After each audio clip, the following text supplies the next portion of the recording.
ناظرین محترم، آپ کو آج بتاؤں گا بادشاہ اور بادشاہ کے نوکر کی بیوی کا واقعہ۔ اس طرح اس نوکر کی بیوی نے بادشاہ کے ساتھ چکر چلایا اور نوکر کو اس بات کا ذرا بھی پتہ نہ چلا۔ یہ واقعہ جب آپ سنیں گے تو حیران رہ جائیں گے۔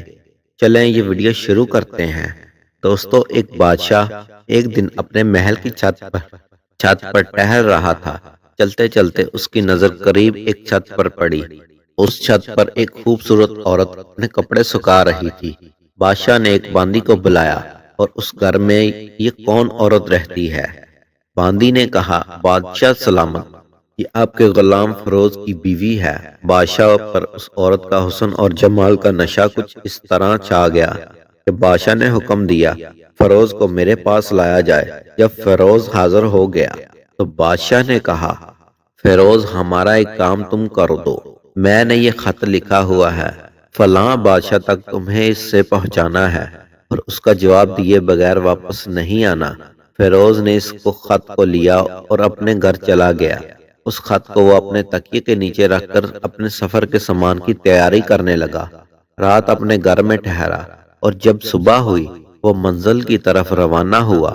فیروز اس بات سے بے خبر تھا کہ بادشاہ نے اس کے ساتھ چال چلی ہے۔ جب فیروز بستی سے اوجل ہوا تو بادشاہ نے اس کے گھر جا کر آرام سے اس کے گھر کا دروازہ کھٹکھٹایا۔ فیروز کی بیوی نے دروازے کے پیچھے سے پوچھا، تم کون ہو؟ تو بادشاہ نے کہا کہ میں تمہارے شوہر کا مالک، تمہارا بادشاہ ہوں۔ اس عورت نے دروازہ کھول دیا اور بادشاہ کو اس کے گھر میں بیٹھ گیا۔ فیروز کی بیوی حیران تھی کہ بادشاہ آج ہمارے غریب خانے میں کس طرح آیا۔ بادشاہ نے کہا، میں تمہارا مہمان بن کر آیا ہوں۔ فیروز کی بیوی نے کہا، میں اللہ کی پناہ چاہتی ہوں، آپ اس طرح سے ہمارے گھر آئے، مجھے نہیں لگتا یہ ہمارے لیے اچھا ہے۔ تو بادشاہ یہ بات سن کر غصہ ہو گیا اور کہا، تم آخر کہنا کیا چاہتی ہو؟ شاید تم مجھے نہیں پہچانتے۔ میں تمہارا اور تمہارے شوہر کا بادشاہ ہوں اور تم دونوں کا مالک ہوں۔ فیروز کی بیوی نے کہا، بادشاہ سلامت، میں جانتی ہوں آپ ہی بادشاہ ہیں، لیکن بڑے بزرگوں نے کہا ہے، شیر کو جتنی بھی بھوک لگی ہو لیکن وہ مردار نہیں کھاتا۔ اور کہا، بادشاہ تم اس میں پانی پینا چاہتے ہو جس میں تمہارے کتے نے پانی پیا ہے۔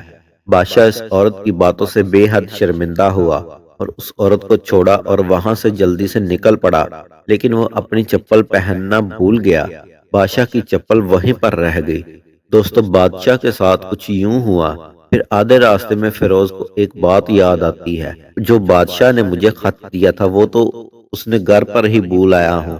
تو فیروز نے گھوڑے کو تیزی سے گھر کی طرف موڑا اور اپنے گھر کی طرف روانہ ہوا۔ تو فیروز گھر آ پہنچا اور گھر میں داخل ہوا اور تکیے کے نیچے سے خط کو اٹھایا۔ جب اس نے خط اٹھایا اس کی نظر چارپائی کے نیچے پڑی۔ جب چارپائی کے نیچے دیکھتا ہے تو بادشاہ کی چپل پڑی ہوئی ہے۔ تو فیروز اس بات پر حیران رہ گیا، سمجھ گیا کہ بادشاہ سفر پر کیوں بھیجتا ہے، تاکہ بادشاہ میرے گھر آ سکے اور وہ اپنا مطلب پورا کر سکے۔ فیروز نے کسی کو کچھ نہیں بتایا، چپ چاپ اپنے گھر سے نکل پڑا اور اپنا کام پورا کرنے کے بعد وہ بادشاہ کے پاس واپس آ گیا۔ تو بادشاہ نے خوش ہو کر انعام کے طور پر اسے 100 دینار دیے۔ فیروز نے وہ دینار لیے اور سیدھا بازار کی طرف چل پڑا۔ اپنی بیوی کی پسند کی کچھ کپڑے اور تحفے بھی خرید لیے اور گھر جا کر اپنی بیوی سے کہا، چلو آج تمہارے میکے چلتے ہیں۔ تو یہ کیا؟ تو پھر اس نے کہا، بادشاہ نے انعام دیا ہے اور میں چاہتا ہوں کہ تم پہن کر اپنے گھر واپس جاؤ تاکہ تمہارے گھر والے بھی یہ دیکھ سکے۔ بیوی نے کہا، جیسی آپ کی مرضی۔ تو تیار ہو گئی اور اپنے شوہر کے ساتھ اپنے والدین کے گھر چل پڑی۔ اس لڑکی کے گھر والے داماد اور اپنی بیٹی اور ان کے دوستوں کو دیکھ کر بے حد خوش ہوئے۔ تو فیروز نے اپنی بیوی کو اس کی ماں کے ہاں چھوڑا اور وہاں سے روانہ ہوا۔ ناظرین محترم، ایک مہینہ گزرنے کے بعد اپنی بیوی کو کوئی پتہ نہیں کیا اور نہ اسے واپس اپنے گھر لایا، اور کچھ دنوں بعد فیروز کے سالے سے ملنے کے لیے آ گئے اور فیروز سے کہنے لگے کہ آپ ہماری بہن سے ناراض ہیں؟ اگر ہو تو اس کی وجہ بتائی جائے، نہیں تو ہمیں مجبوراً قاضی کے پاس جانا پڑے گا۔ فیروز نے کہا، اگر تم ایسا کرنا چاہتے ہو تو کر لو، لیکن اس عورت کا ایسا کوئی بھی حق نہیں جو میں نے ادا نہیں کیا ہو۔ اس لڑکی کے بھائی نے اپنی بہن کا کیس لے کر قاضی کے پاس جا پہنچے۔ قاضی نے فیروز کو بلوایا۔ فیروز بادشاہ کے ساتھ بیٹھا ہوا تھا تو لڑکی کے بھائی نے کہا، اللہ پاک قاضی اور بادشاہ کو تا عمر قائم اور دائم رکھے۔ وہ لڑکی کا بھائی کہنے لگا، ہم نے ایک باغ پھلوں سے بھرے ہوئے درخت کے ساتھ ایک میٹھے پانی کا کنواں جس شخص کے حوالے کیا تھا، اس نے ہمارے ہی باغ کو اجاڑ کر رکھ دیا، سارا پھل کھا گیا اور درخت بھی کاٹ کر رکھ دیے اور کنویں کو بھی خراب کر کے بند کر دیا۔ قاضی نے فیروز کی طرف متوجہ ہو کر کہتا ہے، فیروز تم کیا کہتے ہو اس بارے میں؟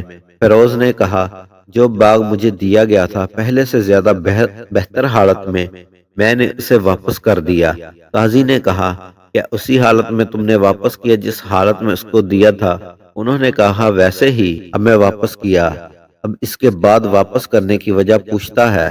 پھر قاضی فیروز کی طرف متوجہ ہو کر کہتا ہے، فیروز تم کیا چاہتے ہو؟ فیروز نے کہا کہ قاری صاحب میں نے باغ کسی اور نفرت کی وجہ سے واپس نہیں کیا، بلکہ میں نے اس لیے واپس کیا ہے، جب ایک دن میں باغ میں آیا، اس باغ میں نے شیر کے پنجوں کے نشانات دیکھے تو مجھے اس بات کا خوف طاری ہوا کہ شیر مجھے کہیں کھا نہ جائے۔